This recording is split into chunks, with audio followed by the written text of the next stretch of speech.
கோவை மத்திய சிறையில் வந்து சவுக்கு சங்கரை கொண்டு போகும்போது முழு உடல் பரிசோதனை செய்து அவரை வந்து சிறையில் அடைக்கப்படுறாங்க. அந்த அன்னைக்கு இரவு நடுநிசையில வந்து அவரை வந்து ஒரு இடத்துல வச்சிருந்ததாகவும், அந்த இடத்துல திடீர்னு வந்து அவர் கண்ணை கட்டி அவரை வந்து கடுமையா வந்து தாக்கி இருக்கிறதாகவும் செய்தி.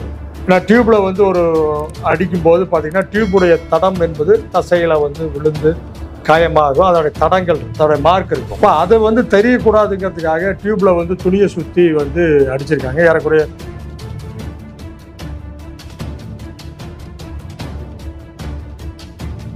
அவருடைய கருத்து உங்களுக்கு உடன்பாடு இருக்கலாம், உடன்பாடு இல்லாமல் இருக்கலாம், அது வேற விஷயம். அதை வந்து வேறு தளங்களில் நாம் வந்து அதை எதிர்த்து போராடுறது, குரல் கொடுப்பது என்பதெல்லாம் வேறு விஷயம். ஆனால் அதற்காக அந்த நபரை வந்து சிறையில் அடைக்கின்றது, சித்திரவதை செய்வது என்பது முதலமைச்சர் ஸ்டாலின் அவர்கள் வந்து மிக மோசமாக தாக்கப்பட்டார். இத்தனைக்கு அவர் வந்து ஒரு இந்த மாதிரியான சிறை அதிகாரிகள் ஏதோ ஒரு வகையில் ஆளுங்கட்சியினுடைய ஒரு குட் புக்ல இடம்பெறணும் அப்படிங்கிறதுக்காக ஒரு சிறை கைதியை வந்து சித்திரவதை செய்வது என்பதெல்லாம் ஏற்றுக்கொள்ளவே முடியாத ஒன்று. அதனால தான் நம்ம முதல்வருக்கு வேண்டுகோள் வைக்கிறோம், தயவு செய்து நீங்க தலையீடு செய்யும். நீங்க மௌனமா இருந்தீங்கன்னா நீங்க சொல்லிதான் அடிக்கிறாங்கிற மாதிரி ஆகும். அதற்கு நாம் அனுமதிக்க கூடாது என்பதற்காக தான்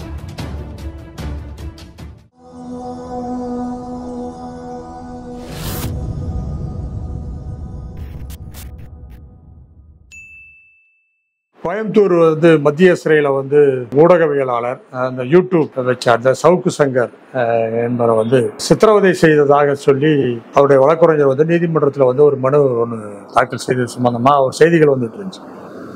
இப்போ அது சம்பந்தமான ஒரு விஷயம் என்பது மிக முக்கியமானது நான் பார்க்குறேன். என்னன்னா சவுக்கு சங்கர் உடைய அவருடைய அந்த ஊடகவியல் சார்ந்த அவருடைய நடைமுறைகளில் அவருடைய ஊடகத்தை பார்க்கின்ற போது அதில் வந்து ஒரு அதிகாரம் இருக்கும், அதில் வந்து ஒரு அவதூறு கொஞ்சம் இருக்கும், அதில் தான் வந்து தனக்கு தெரியாத விஷயங்களே எதுவும் இல்லை அப்படிங்கிற மாதிரியான ஒரு விஷயம் என்பது அவருடைய ஊடகத்தில் வந்து தொடர்ந்து வந்துட்டு இருக்கு.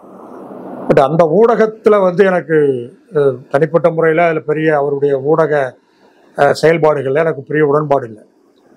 ஆனால் ஒருத்தரை வந்து கைது பண்ணுறாங்க, கைது பண்ணி சிறையில் அடைக்கப்படுறாங்க. சிறையில் அடைக்கப்படுகின்ற போது சிறையில் நடக்கின்ற சித்திரவதைகள் அப்படிங்கிறத வந்து ஏற்றுக்கொள்ளவே முடியாது. கோவை மத்திய சிறையில் வந்து சவுக்கு சங்கரை கொண்டு போகும்போது முழு உடல் பரிசோதனை செய்து அவரை வந்து சிறையில் அடைக்கப்படுறாங்க. அந்த அன்னைக்கு இரவு நடுநிசையில வந்து அவரை வந்து ஒரு இடத்துல வச்சிருந்ததாகவும், அந்த இடத்துல திடீர்னு வந்து அவர் கண்ணை கட்டி அவரை வந்து கடுமையாக வந்து தாக்கி இருக்கிறதாகவும் செய்தி வந்து அந்த டியூப்ல வந்து துணியை சுற்றி டியூப்ல வந்து ஒரு அடிக்கும் போது பார்த்தீங்கன்னா டியூபுடைய தடம் என்பது தசையில வந்து விழுந்து காயமாகும். அதோடைய தடங்கள் இருக்கும், அதோடைய மார்க் இருக்கும். இப்போ அதை வந்து தெரியக்கூடாதுங்கிறதுக்காக டியூப்ல வந்து துணியை சுற்றி வந்து அடிச்சிருக்காங்க. ஏறக்குறைய 1 மணி நேரம் அந்த சித்திரவதை நடந்ததா பாதிக்கப்பட்ட தரப்பிலிருந்து சொல்லப்படுது. இப்போ இந்த மாதிரியான ஒரு சித்திரவதையை வந்து எப்படி எடுத்துக்கிறது? இது வந்து ஒரு பொது சமூகம், ஒரு ஜனநாயக சமூகம் இந்த மாதிரியான சித்திரவதைகளை ஏற்றுக்கொள்ளவே முடியாது. அது ஆட்சியாளர்கள் இது போன்ற சித்திரவதைகளை கண்டிக்கணும், முதல்ல தடுக்க முன்வரணும். அதில் வந்து வேடிக்கை பார்த்துட்டுலாம் இருக்க முடியாது. அவருடைய கருத்து உங்களுக்கு உடன்பாடு இருக்கலாம், உடன்பாடு இல்லாமல் இருக்கலாம், அது வேற விஷயம். அதை வந்து வேறு தளங்களில் நாம் வந்து அதை எதிர்த்து போராடுறது, குரல் கொடுப்பது என்பதெல்லாம் வேறு விஷயம். ஆனால் அதற்காக அந்த நபரை வந்து சிறையில் அடைக்கின்றது, சித்திரவதை செய்வது என்பது, சிறையில் அடைச்சா சிறையில் இருக்கிறவங்க வந்து சுனில் பத்ரான்னு ஒரு வழக்கு வந்துடும். 1978 சுனில் பத்ரா சுப்ரீம் கோர்ட்டில் நீதிபதி VR கிருஷ்ணய்யர் எழுதிய ஒரு தீர்ப்பு. அதுதான் ரொம்ப மிக தெளிவாக சொல்றாரு. சிறைக்கு போற ஒரு மனுஷன் வந்து சிறைக்கு வெளியே வந்து அவனுடைய மனித உரிமையும் கழட்டி விட்டுட்டு போறதில்லை. அவனுக்கு உரிமை, மனித உரிமை இருக்கு, தனி மனித சுதந்திரம் ஒருத்தனுக்கு வந்து இருக்கு. அப்ப அவனை வந்து சிறையில வந்து கண்ணியமா நடத்தப்படணும். அவனுக்கு என்ன சுதந்திரம் இருக்கோ அது வந்து பாதுகாக்கப்பட வேண்டியது என்பது மிக முக்கியமான ஒன்று. ஆனா சிறையில இருக்கிற அந்த நபருக்கு வந்து சித்திரவதை நடந்திருக்கு அப்படின்னா அதில் வந்து தலையீடு செய்வது என்பது நீதித்துறையினுடைய ஒரு செயல்பாடு. சுனில் பத்ரா வழக்கில் வந்து நீதிபதி VR கிருஷ்ணய்யருடைய தீர்ப்பு என்ன சொல்றாங்கன்னா, செஷன்ஸ் ஜட்ஜ் அதில் வந்து தலையீடு செய்யணும் அப்படிங்கிற விஷயத்த தெளிவாக சொல்றாங்க. அவங்க வந்து பார்க்கணும்னு சொல்றாங்க. அது மட்டும் இல்லை, வந்து அந்த மாதிரியான சித்திரவதை நடந்தது அப்படின்னா அந்த சிறைத்துறை அதிகாரியின் மீது உரிய நடவடிக்கை எடுக்கணும் அப்படிங்கிற கைட்லைன்லாம் வந்து ரொம்ப தெளிவாக வந்து சொல்லப்பட்டிருக்கு. இந்த சவுக்கு சங்கருடைய விஷயத்தில் அந்த சிறைத்துறை அதிகாரி, அதில் இருக்கிற அந்த செந்தில்குமார் என்று சொல்லக்கூடிய அந்த சிறைத்துறை சூப்பரண்ட், ஏற்கனவே அவருடைய ட்ராக் ரெக்கார்ட் பார்த்தீங்க அப்படின்னா, அவர் வந்து கடந்த காலங்களில் வந்து சிறையில் இருக்கின்ற போது சிறையில் வந்து நிறைய அந்த மாதிரியான சித்திரவதைகளை செய்கின்ற ஒரு நபராக அவர் இருந்திருக்கார். குறிப்பாக வந்து கடந்த ஆட்சியில் வந்து பியூஷ் மானுஸ் அப்படின்னு சேலத்தை சார்ந்த ஒரு சுற்றுச்சூழல் ஆய்வாளர், ஒரு அந்த செயல்பாட்டாளரை வந்து ஒரு விஷயத்தில் வந்து கைது செய்யப்பட்டு சிறையில் வச்சு அரசை ஏற்று அவர் வந்து குரல் கொடுத்துட்டு இருக்காருங்கிறதுக்காகவே அவரை வந்து தொடர்ந்து சித்திரவதை செஞ்சுருக்காங்க. அந்த சித்திரவதைக்கு காரணமாக இந்த சிறைத்துறை அதிகாரி இருந்திருக்காரு. கடலூரில் அவருக்கு மாதிரி அந்த மாதிரி பண்ணி நடந்திருக்கு. கடலூர் இவருக்கும் அவருக்குமே கூட பிரச்சனை நடந்திருக்கு. அப்போது இந்த மாதிரியான ஒரு அதிகாரி இருக்கிற ஒரு சிறைக்கு வந்து ஒரு வழக்கை உருவாக்கி இந்த நபரை கொண்டு வந்து சிறையில் அடைப்பது எல்லாமே ஒரு வகையான ஒரு வகையான ஒரு திட்டமிட்ட ஒரு செயல்பாடாக இருக்கு. அப்போ ஒரு அண்டர் ட்ரையல் பிரிசனர் என்று சொல்லுகின்ற ஒரு விசாரணை சிறைவாசியை சித்திரவதை செய்வது என்பது ஏற்றுக்கொள்ள முடியாத ஒன்று. தமிழக முதல்வர் தலையிட செய்யும். என்ன காரணம்னா, சிறைத்துறை என்பது ஏதோ சிறைத்துறையினுடைய கண்காணிப்பு என்பதும் அதனுடைய தலையீடு என்பது ஹோம் டிபார்ட்மெண்ட்டுடைய தொடர்புடைய ஒன்றாக இருக்கு. இந்த ஹோம் டிபார்ட்மெண்ட் என்பது முதலமைச்சருடைய ஒரு அதன் துறை, அவருடைய துறை அது. இப்போ அவருடைய துறையில வந்து இருக்கிற ஒரு வந்து இந்த மாதிரியான சிறை சித்திரவதை நடைபெறுவது என்பது ஏற்றுக்கொள்ளவே முடியாது. இதே முதலமைச்சர் மாண்புமிகு ஸ்டாலின் அவர்கள் நெருக்கடி நிலை காலகட்டத்தில் இதே மாதிரி சிறைத்துறை அதிகாரிகள் சித்திரவதை செய்வதற்குனே உருவாக்கப்பட்ட பல சிறைத்துறை அதிகாரிகள் நெருக்கடி நிலை காலகட்டத்தில் இருந்தாங்க. சிறைத்துறையில் வந்து சிட்டிபாபுவை வந்து தாக்கி சித்திரவதை செய்த வரலாறை வந்து அவர் வந்து சிறை கொடுமைகளை வந்து புத்தகமாக எழுதியிருக்காரு. முதலமைச்சர் ஸ்டாலின் அவர்கள் வந்து மிக மோசமாக தாக்கப்பட்டார். இத்தனைக்கு அவர் வந்து ஒரு முதலமைச்சருடைய மகனாக இருந்த முன்னாள் முதலமைச்சருடைய மகன், அவரை மிக மோசமாக தாக்கினாங்க. சிறை கொடுமையை அனுபவித்த ஒருவர் சிறைத்துறையில் அந்த முதலமைச்சராக இருக்கின்ற பொழுது அவருடைய மாநிலத்தில் சிறை சித்திரவதைகள் இல்லாமல் இருக்க வேண்டும் என்ற எதிர்பார்ப்பு எங்களை போன்ற மனித உரிமை செயல்பாட்டாளர்களிடம் இருக்கிறது. அதாவது ஜீரோ டாலரன்ஸ், இந்த சிறை சித்திரவதை என்பது ஏற்றுக்கொள்ளவே முடியாது. அதை ஒருபோதும் அதை ஏற்றுக்கொள்ள முடியும். எந்த பேராக இருக்கலாம், உங்களுக்கு அவருக்கு கருத்து வேறுபாடு இருந்தால் அந்த கருத்தை வேறு தளங்களில் தீர்த்து கொள்ளுங்க. நீங்கள் அவர் சொல்லுகின்ற வார்த்தை என்பது அவதூறாக இருந்தால் அவதூறுக்கு வழக்கு போடுங்க, நீதிமன்றத்தில் அதை தீர்த்து கொள்ளுங்க. அதற்காக சட்டவிரோதமாக ஒரு ஆளை கொண்டு வந்து சித்திரவதை செய்வது என்பது ஏற்றுக்கொள்ள முடியாது. சிறைக்கு போகும்போது அவருடைய உடல் பரிசோதனை செய்யப்படுது, அதில் ஒரு காயம் இல்லை, நல்லபடியாக இருக்கார். இத்தனைக்கும் ஒரு ஆக்சிடென்ட் ஆன பின்னாடி அவர் சிறைக்கு அனுப்பப்படுறாரு, உடல் பரிசோதனை செய்யப்படுது, நல்லபடியாக இருக்கிறாருன்னு சொல்லி டாக்டர் சர்டிஃபிகேட் வாங்கி நீங்கள் சிறைக்கு அனுப்புறீங்க. இப்போ கோவை அரசு மருத்துவக் கல்லூரி மருத்துவமனையில் அவருடைய உடல் பரிசோதனை செய்யப்படுகிறது. அதில் அவருக்கு வந்து ஏர்லைன் ஃப்ராக்சர் உள்ளிட்ட காயங்கள் இருக்குன்னு வருது. இப்போ எப்படி அந்த காயம் வந்தது? இப்போ இதெல்லாம் எப்படி ஏற்றுக்கொள்ள முடியுது? ஒரு அரசாங்கத்தினுடைய அதிகாரத்தை இந்த மாதிரியான சிறை அதிகாரிகள் ஏதோ ஒரு வகையில் ஆளுங்கட்சியினுடைய ஒரு குட் புக்கில் இடம்பெறணும் அப்படிங்கிறதுக்காக ஒரு சிறை கைதியை வந்து சித்திரவதை செய்வது என்பதெல்லாம் ஏற்றுக்கொள்ளவே முடியாத ஒன்று. அது கண்டிக்கத்தக்க ஒன்று. முதலமைச்சர் இதை வந்து தலையீடு செய்யணும். அவருடைய நாலேஜ் இல்லாமல் கூட இது நடந்திருக்கலாம். அவருடைய நாலேஜ் இல்லாமல் நடந்திருக்க வாய்ப்புகள் உண்டு. ஆனால் இப்போ வந்து இது வருகின்ற பொழுது முதலமைச்சர் தலையீடு செய்யணும், இதை விசாரிக்கணும். இதை எப்படி இது நடந்தது, அவருக்கு ஏற்பட்ட காயங்கள், அதுக்கு யாராயினும் அவர் சித்திரவதை செய்திருந்தார்கள் என்று சொன்னால் அந்த சிறைத்துறை அதிகாரிகளை மீது நடவடிக்கை எடுக்கணும், அவங்களை சஸ்பெண்ட் பண்ணணும். இது எதிர்காலத்தில் இது போல ஒரு சிறை கொடுமை நடைபெறாமல் பார்த்துக்கொள்ளும். ஏன்னா இந்தியாவில் வந்து நடக்கிற சிறை கொடுமைகளை பற்றி 2002 வந்து நேஷனல் கிரைம் ரெக்கார்ட் பரோ என்று சொல்லுகின்ற தேசிய குற்றப்புலனாய்வு ஆவண காப்பகம் என்பது ஒரு அறிக்கை வெளியிட்டிருக்கு.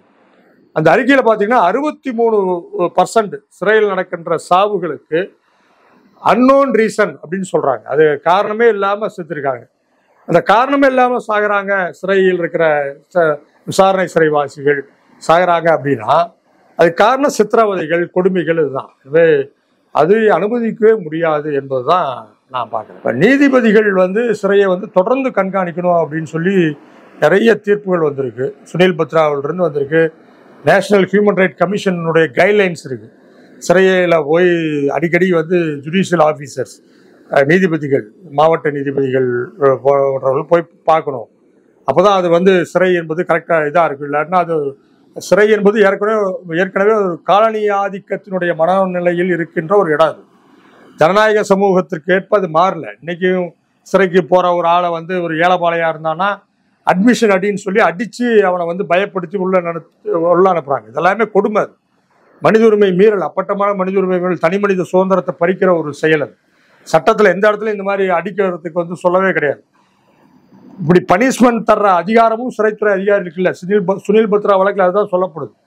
சுனில் பத்ரா வழக்கில் 1978 சிறைத்துறை அதிகாரிகள் வந்து சாலிட்டரி கன்ஃபைன்மெண்ட் என்று சொல்ற தனிமை சிறையில வந்து அந்த ஆளை அடிச்சு போடும்போது நீதிபதி கிருஷ்ணய்யர் சொல்றாரு, இந்த மாதிரி தண்டனை தருகின்ற அதிகாரம் என்பது சிறைத்துறை அதிகாரிகளுக்கு கிடையாது. தண்டனை தருகின்ற அதிகாரம் என்பது நீதிமன்றத்தினுடைய அதிகாரம். அது பிசிக்கல் டார்ச்சர் பண்ற அதிகாரம் என்பது கிடையாது.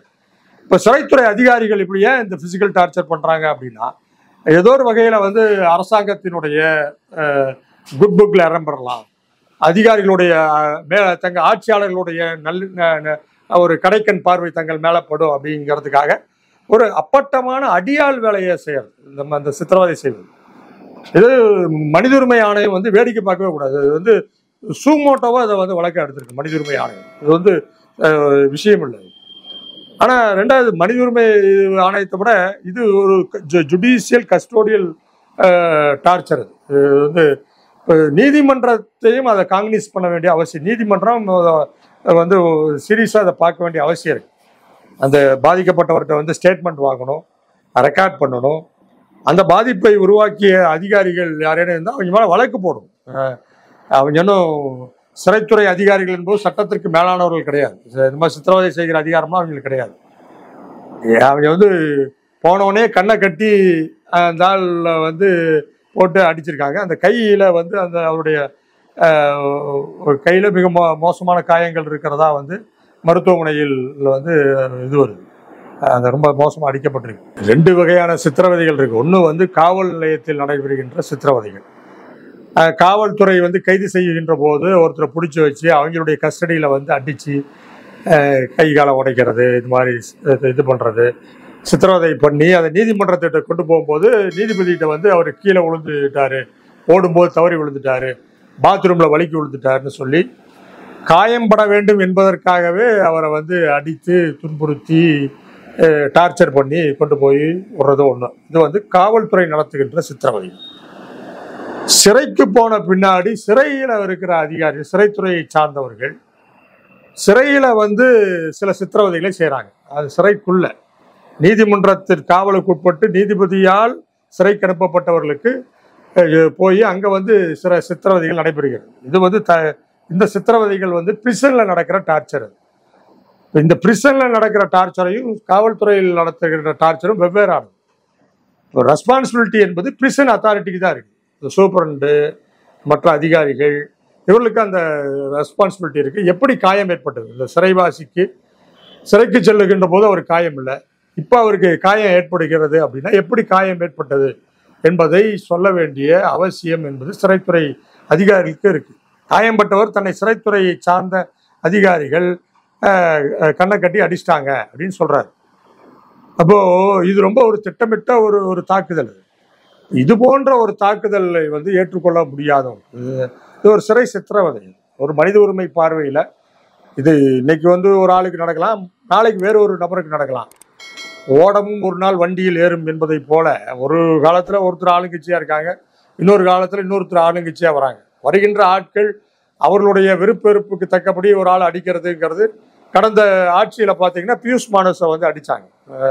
சேலத்தை சார்ந்த சுற்றுச்சூழல் ஆர்வலர் என்பது கடந்த ஆட்சியில் வந்து அவர் வந்து அடித்து சித்திரவதை செய்யப்படுகிறார். அதுக்கு இந்த அதிகாரி துணை போறாரு. இன்னைக்கு வந்து ஆட்சி மாறுகிறது, வேறொரு ஆட்சி. கடந்த காலத்தில் எதிர்கட்சியாக இருந்தவர் இன்னைக்கு ஆளுங்கட்சியா இருக்காரு. இவங்க வந்து இன்னைக்கு வந்து இதே சித்திரவதையை வந்து அரங்கேற்றுகிறார்கள். கடந்த ஆட்சியில் எந்த அதிகாரி சித்திரவதைக்கு காரணமாக இருந்தாரோ அதே அதிகாரி இந்த ஆட்சியில் சித்திரவதை செய்கிறார். இப்போ எந்த ஆட்சி மாறினாலும் இந்த அதிகாரிகள் தங்கள் செய்கின்ற சித்திரவதையின் மூலமாக, சிறைவாசிகளை செய்கின்ற சித்திரவதையின் மூலமாக ஆண்டு கொண்டிருக்கின்ற ஆட்சியாளர்களுக்கு நல்ல பெயரை பெற்றுக்கொண்டு சலுகைகளை பெறுகின்றதற்கு வந்து ஒரு சித்திரவதை என்பது ஒரு கருவியாக பயன்படுத்தப்படுகிறது. ரொம்ப வேதனையானது, வெட்கக்கேடானது. ஜனநாயக சமூகத்தில் நம்ம இதுக்காக வெட்கப்படணும். நம்ம எல்லாரும் இதற்காக வந்து நம்ம வேதனை பண்ணணும். இப்படி ஒரு ஆட்சியில வந்து நம்ம வந்து இது இப்படி நடப்பது என்பது. அதனால தான் நம்ம முதல்வருக்கு வேண்டுகோள் வைக்கிறோம், தயவு செய்து இதில் நீங்கள் தலையீடு செய்யுங்க. நீங்கள் மௌனமாக இருந்தீங்கன்னா நீங்கள் சொல்லி தான் அடிக்கிறாங்கங்கிற மாதிரி ஆகும். அது அது அது அது அது அதற்கு நாம் அனுமதிக்க கூடாது என்பதற்காக தான் நீங்கள் தலையீடு செய்யுங்க. எப்படி அவருக்கு காயம் ஏற்பட்டது, யார் அதற்கு காரணமாக இருந்தார்கள் என்பதை ஒரு விசாரணை மேற்கொள்ளுங்க, நம்ம வேண்டுகோள் வைக்கிறோம்.